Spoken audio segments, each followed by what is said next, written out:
kia mâm na si putri sa onnaya na kakagi mapapaya mi yo kita sa Antarangan na kalena pamandu pataruang beruala dunian taman aku pageri ku wala di hadi jinam mataim deraya kataya milalem basatang kiri angku waya antangem yo bữa cô đưa mà ra răng cô mà đang maya kagawin kariri na yagi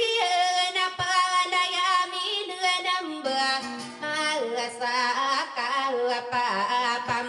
teraga anak bubu padu manding sadika bubu we so berarang gaibom Oga sana nya dia na sonur tiena ya pikiran ko pagi nantang ko narangku mangku sekalo dangu wa milam ala kakagi endu digam ala dadi puyut dia ya bukan itu talam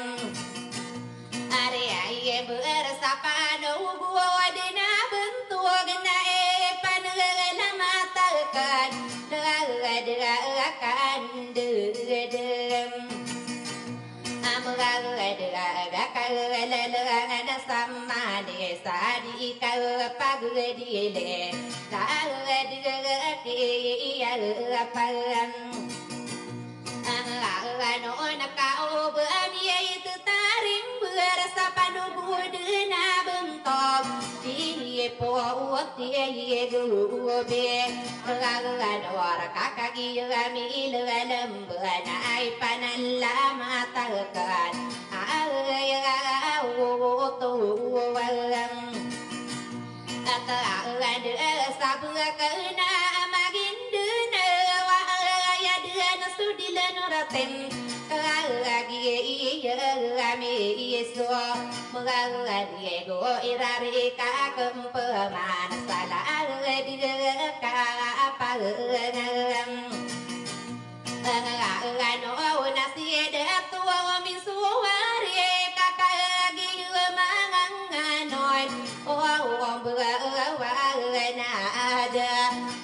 ada tapam bili makapi senarang ko mangko sekano kalagi saim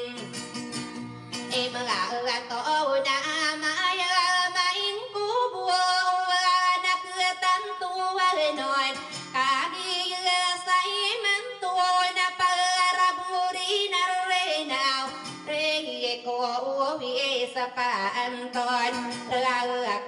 no beragai seiru mana igiran de petaran la dia ibakandem ada ya iba dua warajina so pamilia ampa wa so kandem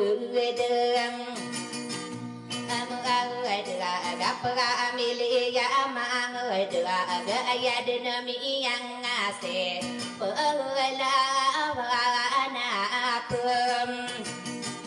ala abi ya dia dena de gena kaya dena duma de aya tua tandga si bela ino wara ji gana ino si be imai oti kenenam pengano no beakan dari bunasa